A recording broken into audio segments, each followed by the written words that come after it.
Gracias, Oscar. Tenemos 35 minutos.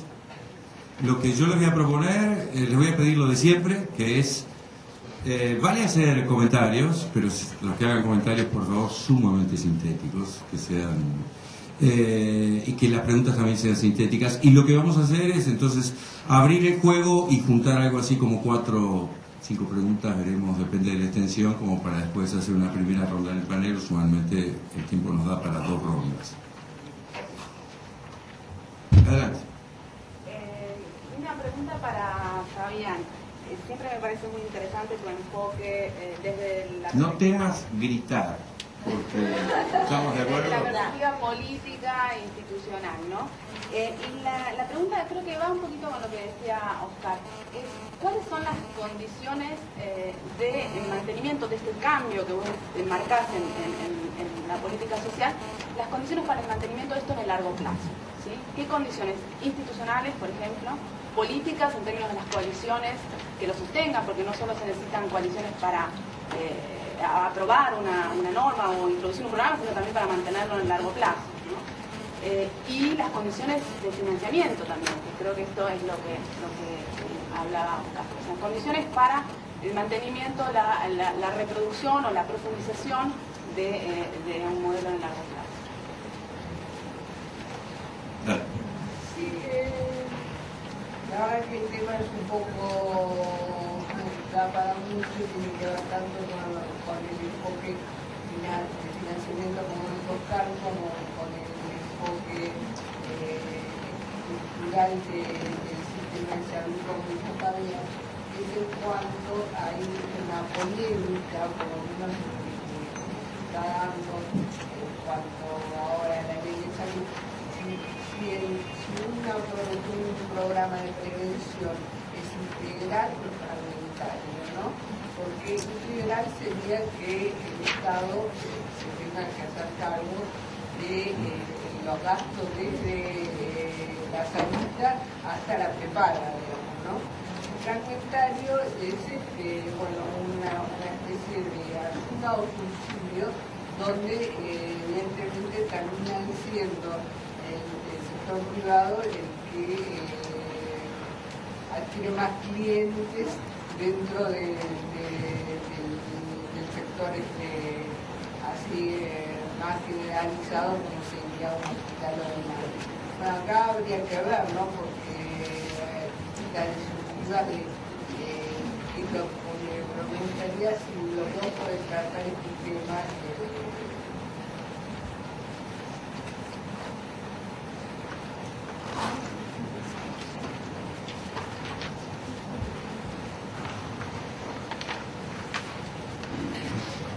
Estaba escuchando básicamente el tema del financiamiento de estas políticas públicas y me parece que un tema, no sé si es el lugar tampoco, ¿no? Porque como que de lo que no terminamos resolviendo es la distribución, ¿no? Y de dónde salen los fondos o si solamente alcanza con reorganizar lo que hay o cómo se distribuye la riqueza del país.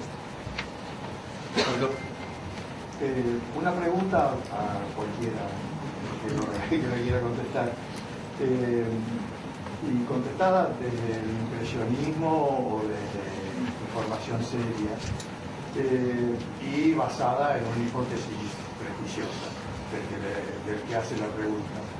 ¿En qué medida los programas de experiencia latinoamericana, en qué medida los programas de transferencia condicionada de ingreso han incidido efectivamente en la distribución global del ingreso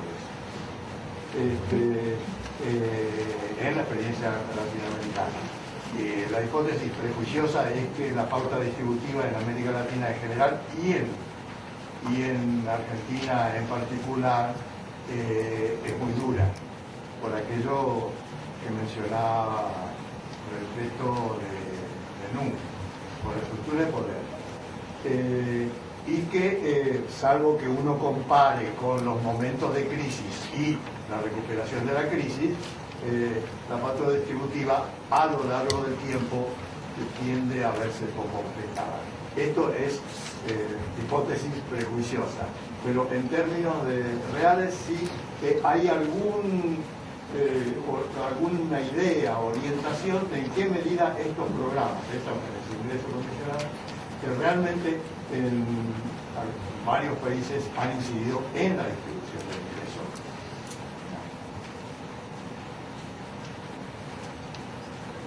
Último comentario de esta ronda. Dale. No sé si compete, pero algo que no escuché. La accesibilidad medido en el costo de las personas a todos estos programas, el costo, el tiempo, sí, cómo acceden las personas a estos programas, a estas transferencias de dinero. Si son costos altos porque hay mucha burocracia, hay muchas oficinas para ir, no sé si compete al área que están hablando, pero no lo escucho.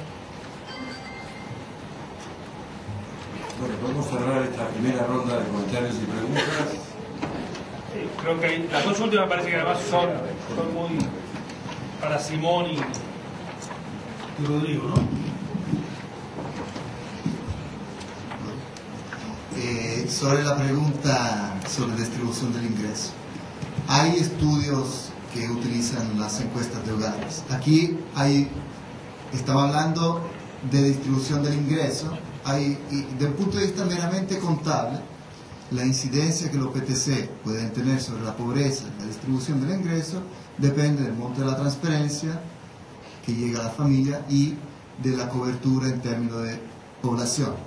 Entonces la evidencia que citamos, creo, también en el libro y también en el informe sobre la hora de la igualdad, es la siguiente: los PTC, gracias a los instrumentos de focalización, sí son una de las partidas más pro pobre del gasto social de lo que hay en este momento en la región. Eso es un dato, es un hecho.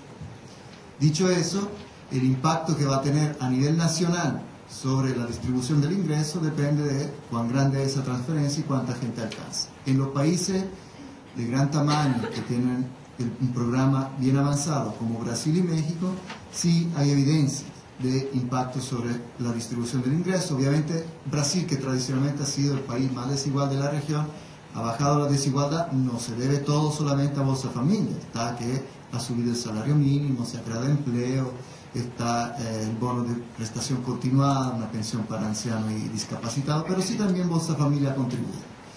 En otros casos, donde las transferencias son más acotadas o más focalizadas en grupos más chicos, como ha sido en Chile, ya la incidencia ha sido mucho menor, y en algunos casos ha sido nula. Experiencia de Honduras, donde la transferencia, los montos son chicos, se alcanza a poca persona, no ha habido ninguna incidencia. Eso para simplificar. Ahora, el punto se complementa con la idea de que ha habido impacto en la disminución de la pobreza extrema, como lo ha mencionado Simone. La pregunta que queda es sobre la distribución en su conjunto, ¿no? Y yo creo que ahí tenemos una doble mirada y lo analizamos en el conjunto del gasto social en la región. Lo que vemos es que el primer quintil en general logra duplicar su ingreso, es decir, aumenta significativamente respecto del ingreso autónomo, el conjunto del gasto, no específicamente de los PTC. En cambio, el quinto quintil recibe un 10%, incrementa su ingreso en un 10%, pero la base sobre la cual estamos midiendo es el ingreso autónomo. En términos absolutos, lo que queda finalmente es que lo que llega al primer quintil como gasto social en su conjunto es casi algo más de la mitad en valores absolutos que es lo que recibe el último quintil. Es decir, el último quintil recibe más del gasto social, en buena medida por seguridad social, ¿no? Entonces ahí hay paño que cortar para hablar específicamente de lo que es el impacto en pobreza respecto de lo que es la distribución del conjunto de ingresos, que son un poco distintos. Ahora,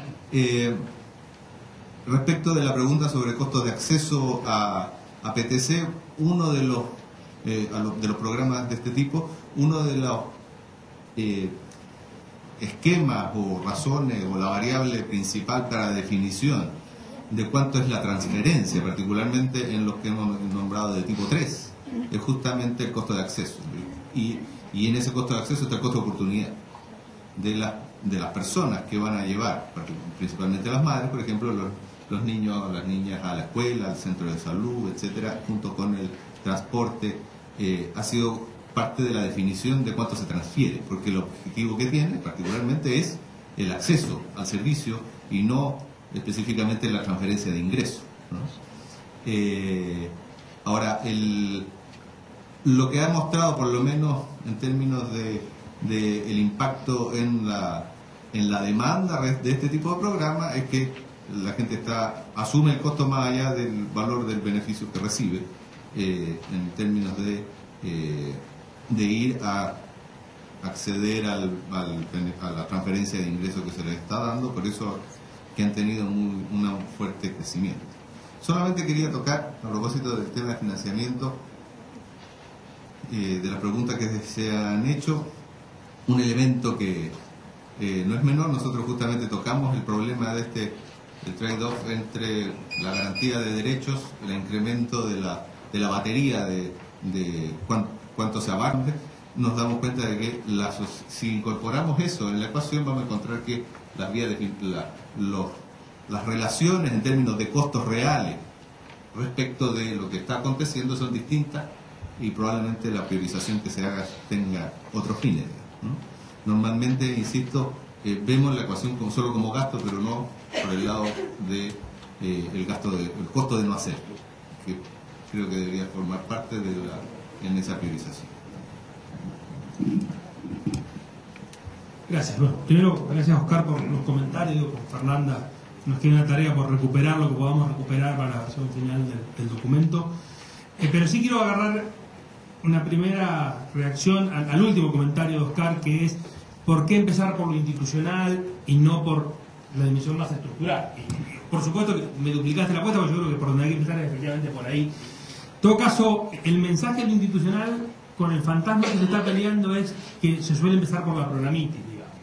Entonces, habitualmente está esta idea de que uno, más allá de que haya continuado no de gobierno, la primera acción es la reingeniería de programas. Y mi punto es, entre la reingeniería de programas y el norte estratégico están los rediseños institucionales. Por supuesto que los rediseños institucionales no son condición única de cómo hacer las cosas, sino que tienen que estar en función de hacia qué ir. Y ahí definitivamente uno no puede tener una plasticidad institucional de que cambia todo cuando asume, porque hay cosas que ya están largadas, lanzadas, no solamente las formales, que son mucho más fáciles de cambiar los organigramas que las culturas políticas.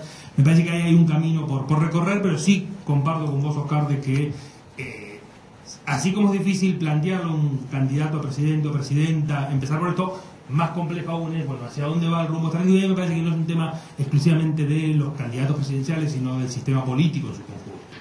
Y esto me lleva al punto que levantaba Camila, digamos, bueno, cuáles son las condiciones de consolidación / mantenimiento de una nueva matriz en conformación en los últimos años. Yo creo que son de distinta índole y todas complementarias. Uno es, y quizás es de sentido común mi respuesta, uno es la consolidación de una coalición ganadora.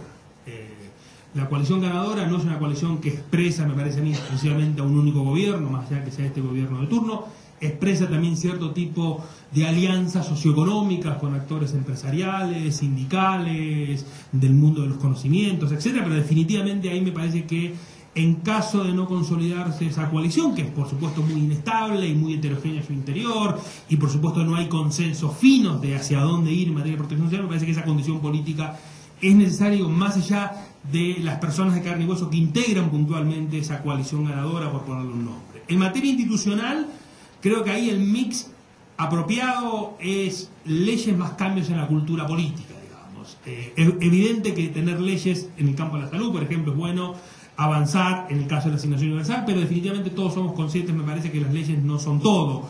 Y ahí me parece que hay un ABC en la cultura política argentina que no se nota ahora porque ha habido continuidad de gobierno, que es empezar de vuelta cuando cambian los gobiernos. Y esto lo sabemos todos los que hemos estado involucrados alguna vez en la gestión pública. Entonces, me parece que, y eso se nota mucho en el debate político, cuesta mucho, digo, ya al tema de la asignación universal por hijo, porque está políticamente correcto hoy decir que hay que mantenerla. hay una sensación de que nada de lo que existe está bien hecho. Yo me acuerdo, y permíteme, Aldo, cometer una infidencia, en una reunión que tuvimos la primera vez que me invitó el Partido Radical de la provincia, y con Aldo compartimos el panel con otros colegas, y todo estaba absolutamente mal. Y creo que el punto de debate que dábamos con Aldo ahí, hay claroscuros en la política pública. Me parece que no reconocer eso, y es una condición institucional del punto de vista de cultura política, que me parece que hay que empujar para revisar eso que está en nuestro ADN como clase política, e incluso las comunidades peñas que muchos de nosotros participamos, solemos mirar el mundo blanco-negro, y me parece que es nuestro rol en términos de interfase entre el conocimiento y la política, no jugar tanto a blanco-negro, sino tener ciertos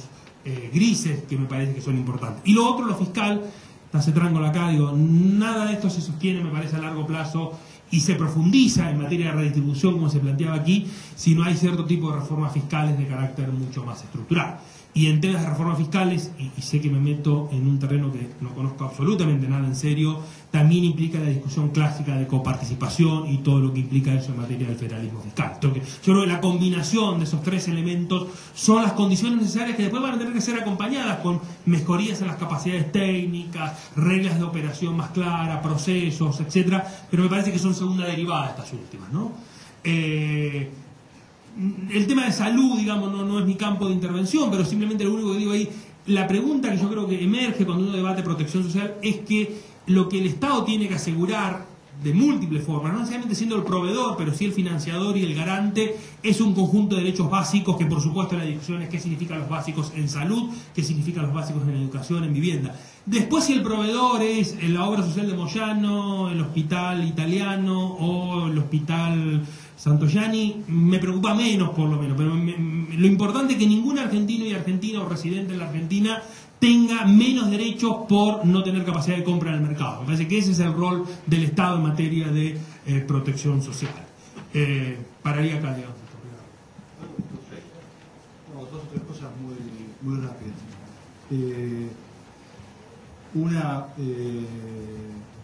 Un punto que hizo Fabián muy importante. Esta idea de buscar los claroscuros es lo que evita la programitis. La programitis es la respuesta de nuevos gobiernos que tienen que cambiar, que mostrar que cambian todo porque dijeron que todo estaba mal. Si vos reconoces que algo está bien y algo está mal, no necesitas cambiar todo el programa y tenés que hacer política. Eso es un punto muy importante. No, temas de financiamiento, estaba la pregunta de salud, son matices, ¿no es cierto? Pero una cosa es asegurar derechos básicos y otra cosa es asegurar un sistema integral. En mi cabeza, todos nosotros que formamos el arco progresista deberíamos estar por un sistema integral y no por un sistema privado. Pero ahí viene el problema de que es ser progresista y que no ser progresista. Pero dada las fallas del mercado que reconocías que el sistema de salud, te diría que el Estado tiene un rol inevitable. Y primero, no digo que el rol del Estado es insustituible en el mercado de salud por lo que es el mercado de salud, básicamente. Aún para la teoría más convencional, eso es una demanda, pero yo estaría más de acuerdo con una intervención pública que establezca derechos iguales y no básicos.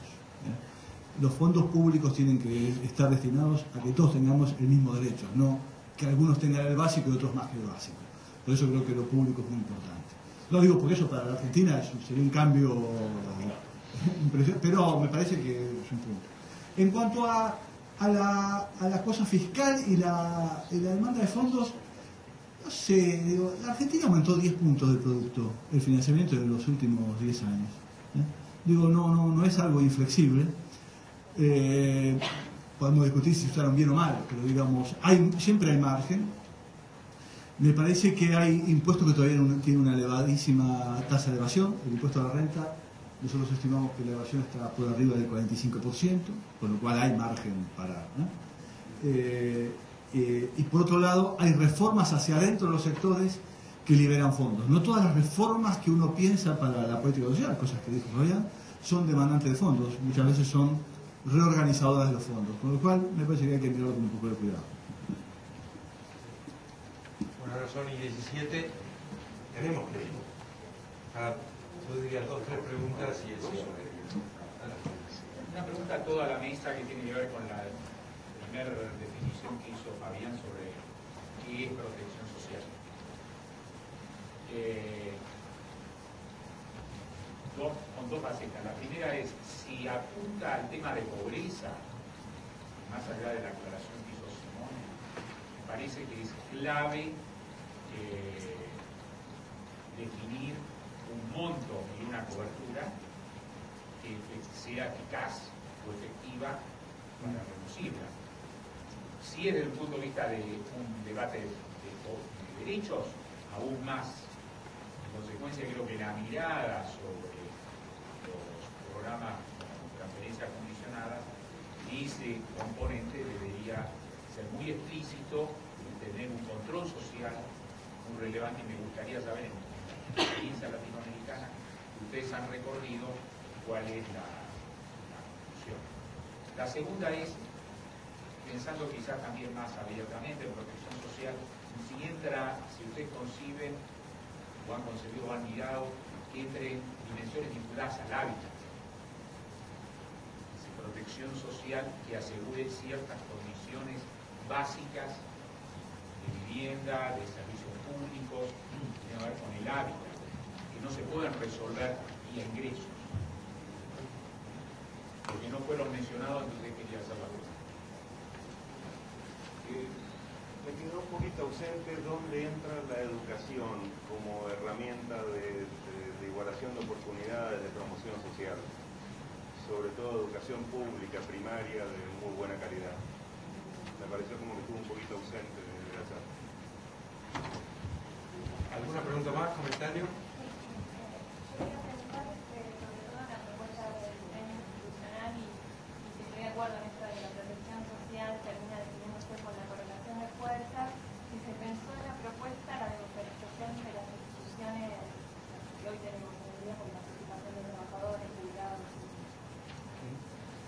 Víctor, y cerramos. Graciela hace un rato. Bueno. Ok, Víctor y Graciela y cerramos. Solo para si tienen si hay algún estudio sobre el impacto de condicionalidades en términos de mejoras en la oferta, si hay alguna información relevante sobre eso. Mi pregunta era referida a esto de la transitoriedad de las transferencias. En un escenario donde el trabajo no abunda. Las coberturas alcanzan, en el caso nuestro, hasta los 18 años, para terminar el ciclo. No tengo cobertura posterior, tengo algunos programas del Ministerio del Trabajo destinados a jóvenes, de orientación, diversas alternativas. Pero el mercado de trabajo, que ya tiene un 40% de gente que está informal, y no es informal porque no se haya hecho nada de la institucionalidad, creo. Es informal porque es el único modo de que esté trabajando. Digamos, la condición de precariedad es condición sustancial del sistema. Entonces yo me imagino un escenario donde vamos a tener que pensar que estos sistemas de protección no tienen muchas salidas por el... A ver, no sé si queda claro, pero ¿cómo imaginamos un mundo donde hay más demanda de trabajo? Porque a mí lo de la empleabilidad me parece que fue un discurso que después no funcionó. Capacitamos montones de gente y la gente no sabe dónde trabajar. Nadie lo demanda. Entonces ¿qué hacemos con eso?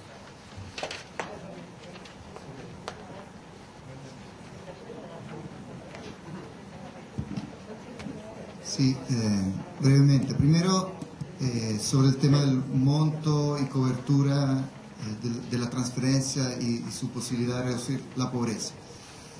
En el documento y en el panorama social, primero que nada, para llevar eso a lo concreto, hicimos una comparación de los montos de las distintas transferencias, monto mínimo, monto máximo, con la línea de pobreza y líneas de indigencia, y ahí ya uno puede ver la gran heterogeneidad que hay en la región, y por lo general los montos son bastante chicos. Ahora, también estamos haciendo, no está publicado todavía, un análisis donde calculamos el déficit agregado de los recursos de la población indigente, utilizando la medida de brecha de indigencia, y ver la transferencia, cuánto cubre de eso.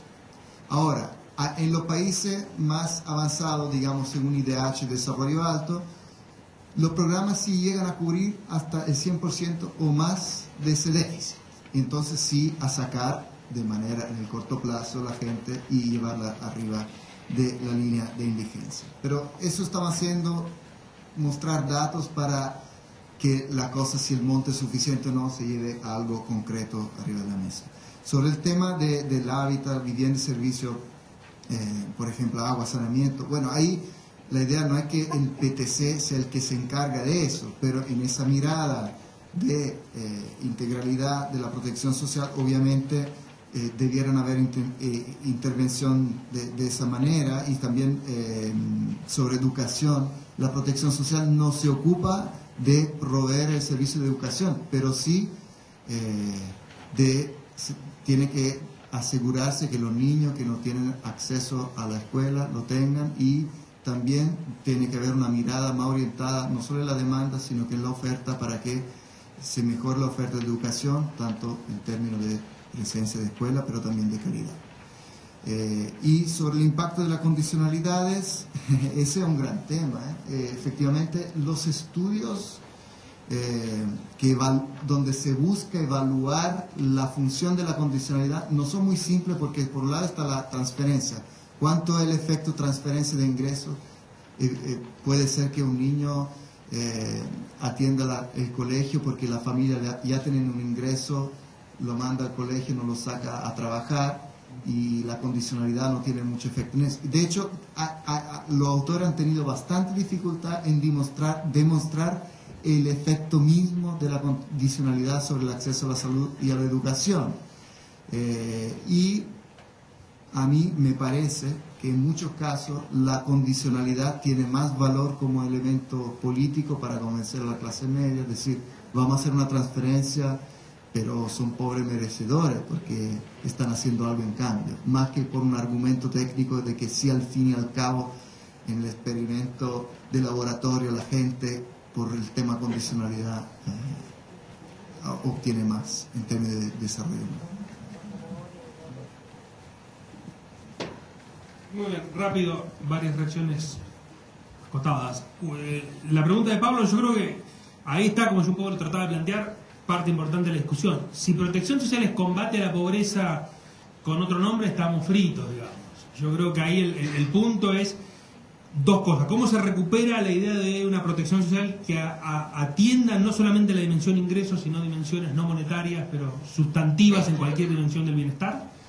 Y ahí me parece que, por supuesto, por lo menos en mi cabeza, protección social es combate a la pobreza, pero también tiene que ver con todo el tema de trabajo, seguridad social y aquellos aspectos de lo sectorial, incluyendo claramente educación, también el tema de hábitat, que tiene que ver con ciertos sectores de la población en particular. Me parece que ahí hay parte del intríngulis de cómo conceptualizamos estratégicamente la protección social.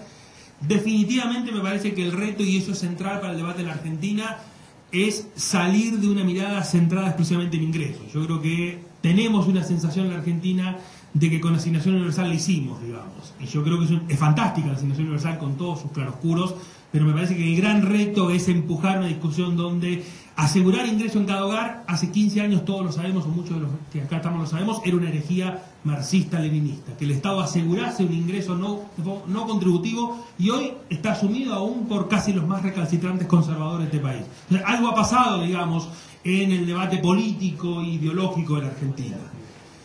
En ese sentido, me parece que, antes de llegar al punto que quiero volver, tu comentario sobre la democratización de estos espacios, yo creo que es bienvenido, y probablemente muchos de estos espacios tienen o consejos consultivos o representación de los grupos etarios o lo que sea, pero creo que en todo caso es un pequeño elemento dentro de una dimensión de democratización que es mucho mayor. Me parece que esto tiene que ver con... No alcanza con tener representación de los adultos mayores en los espacios de adultos mayores para que haya mejores políticas de adultos mayores. En todo caso, la discusión es más de economía política en un sentido amplio, que eso puede ser un elemento dentro de la economía política un poco más amplia. Y el punto que levanta Graciela, digamos, yo creo que hay que blanquear, y lo hemos tratado de blanquear en muchas discusiones, que se acabó la idea de que el trabajo es la mejor política social. Sé que es fácil decir esto, no soy Alicia que lo dice, lo ha dicho muchas veces, pero me parece que no es solo un tema del peronismo, que está en su ADN, sino es un ADN de la matriz de protección social de posguerra. Y uno diría, y lo hemos discutido muchas veces, hasta hace 2 o 3 años, pensar que se podía ir desmontando el componente contributivo era otra herejía. Y hemos avanzado en componentes no contributivos o mixtos, como puede ser el tema de la moratoria, y no se cayó el mundo. Claro, fue de los niños y los viejos, que ahí políticamente correcto no decir demasiado. ¿Qué va a pasar con el tema de jóvenes que están en condiciones de trabajar y tienen ese problema? Nosotros estamos haciendo algunos trabajos y aquí hay una colega que trabaja también en esos temas de población desempleada de 45 años y más, que tenemos un núcleo duro más allá de la magnitud que es claramente de extensión del desempleo. Digo, ¿qué pasa con esos núcleos duros? Ahí definitivamente me parece que hay que poner blanco sobre negro de que el trabajo con seguridad social contributiva para todos no va a existir más probablemente. Y entonces hay que entrar a pensar un sistema donde la dimensión de cómo se sostiene fiscalmente esto es la pregunta del millón. Yo creo que hay que ponerlo blanco sobre negro, aun cuando si estuviera en campaña diría que la mejor política social es el trabajo. Más allá del partido político que estuviese, ¿no? Gracias. Dos pequeñísimos comentarios, porque también voy a decir. Digo, esto de que cada vez que hablen de sociedad fiscal, mire, a mí me consigue tiene la solución. No digo que yo sepa lo fiscal no quiere decir que vaya por la plata para la política. No, comentario mínimo relativo a lo que vos decías. Es cierto, esta política me parece que va a quedar acá para siempre, pero no obstante eso, siempre el trabajo es una mejor política social que la asistencia, con lo cual no es que uno piense que esta política va a desaparecer, es permanente pero flexible, no puede ser que sean siempre los mismos los que reciben la asistencia. La idea de capacitar, aunque vos capacites a alguien que desplaza a otro, creo que eso mejora la equidad, que no sean siempre los mismos los que tienen que estar adentro y afuera, creo que eso, y sobre todo para la población más joven. La población más dura, como vos decías, es muy difícil, pero los más jóvenes hay que buscar forma de cómo van a entrar.